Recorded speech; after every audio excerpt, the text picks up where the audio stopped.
प्रिय मित्रों, मैं शमशेर सिंह आज आपके सामने रामायण का बालकांड के अलभ्य अस्त्रों का दान नामक अध्याय विस्तार पूर्वक प्रस्तुत कर रहा हूँ। इसके अंदर जब विश्वामित्र राम और लक्ष्मण को लेकर अपने हवन यज्ञ की सुरक्षा करने के लिए ले जाते हैं, तो ताड़का वध के बाद किस प्रकार उनको दिव्य शस्त्रों से सुसज्जित करते हैं, ये यहाँ हम पढ़ेंगे।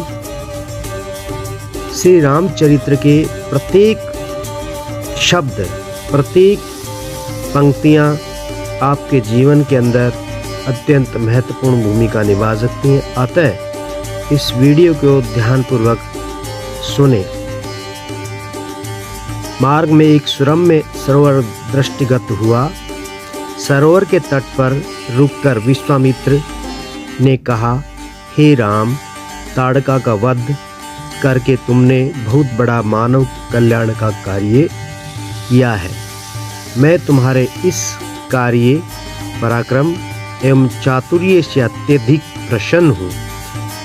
मैं आज तुम्हें कुछ ऐसे दुर्लभ अस्त्र प्रदान करता हूँ जिनकी सहायता से तुम दुर्दमनीय देवताओं, राक्षसों, यक्षों, नागरिकों को भी परास्त कर सकोगे। ये दंड चक्र, धर्म चक्र, काल चक्र और इंद्र चक्र नामक अस्त्र हैं। इन्हें तुम धारण करो। इनके धारण करने के पश्चात तुम किसी भी शत्रु को परास्त करने का सामर्थ्य प्राप्त कर लोगे। इसके अतिरिक्त मैं तुम्हें विद्युत निर्मित वज्रास्त्र, शिवजी का शूल, ब्रह्मशीर, एसिक और समस्त अस्त्रों से अधिक शक्तिशाली ब्रह्मास्त्र देता हूँ। इन्हें पाकर तुम तीनों लोकों में सर्वाधिक शक्ति संपन्न हो जाओगे। मैं तुम्हारी वीरता से इतना अधिक प्रसन्न हूँ कि तुम्हें प्रचंड मोद की व शिखर नाम की गदाएं प्रदान करते हुए मुझे अत्यंत हर्ष हो रहा है। मैं तुम्हें सूखी और गीली दोनों ही प्रकार की असनी व पिनाक के साथ ही साथ नारायणास्त्र, आग्नेयास्त्र, वायवास्त्र, हैस्रास्त्र और क्रौंचास्त्र भी तुम्हें प्रदान करता हूँ। अस्त्रों के अतिरिक्त मैं तुम्हें कुछ पास भी देता हूँ, जिनमें धर्मपास, कालपास, वर्णपास मुख्य है। इन पासों के द्वारा तुम अत्यंत फुर्तीले शत्रु को भी बांधकर निष्क्रिय बनाने में समर्थ हो जाओगे। हे राम, कुछ अस्त्र ऐसे हैं जिनका प्रयोग असुर लोग करते हैं। नीति कहती है कि शत्रुओं को उनके ही अस्त्रों से, शस्त्रास्त्रों से मारना चाहिए। इसलिए मैं तुम्हें अस्त्रों के द्वारा प्रयोग किए जाने वाले कंकाल, मूषक, घोर कपाल और किंकण नामक अस्त्र भी देता हूँ।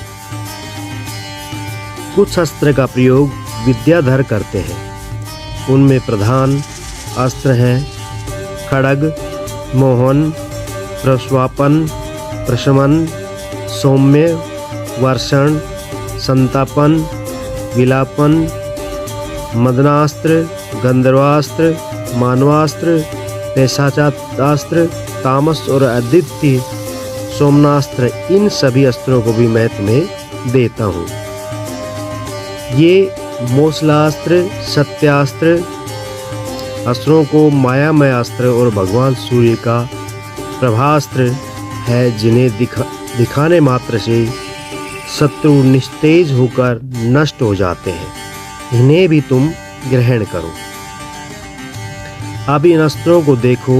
ये कुछ विशेष प्रकार के अस्त्र हैं। ये सोम देवता द्वारा प्रयोग किए जाने वाले शिशिर और दारुण नाम के अस्त्र हैं। शिशिर के प्रयोग से शत्रु शीत से अकड़कर और दारुण के प्रयोग से शत्रु गर्मी से व्याकुल होकर मूर्छित हो जाते हैं। हे वीर श्रेष्ठ, तुम इन अनुपम शक्ति वाले, शत्रुओं का मान मर्दन करने वाले और समस्त मनोकामनाओं को पूर्ण कराने वाले अस्त्रों को धारण करो। इतना कहकर महामुनि ने संपूर्ण अस्त्रों को, जो देवताओं को भी दुर्लभ है, बड़े स्नेह के साथ राम को प्रदान कर दिया। उन अस्त्रों को पाकर राम अत्यंत प्रसन्न हुए और उन्होंने श्रद्धा के साथ गुरु की चरणों की प्रणाम किया और कहा, गुरुदेव, आपकी इस कृपा से मैं कृतार्थ हो गया। अब देवता, दैत्य, राक्षस, यक्ष आदि कोई भी मुझे परास्त नहीं कर सकता।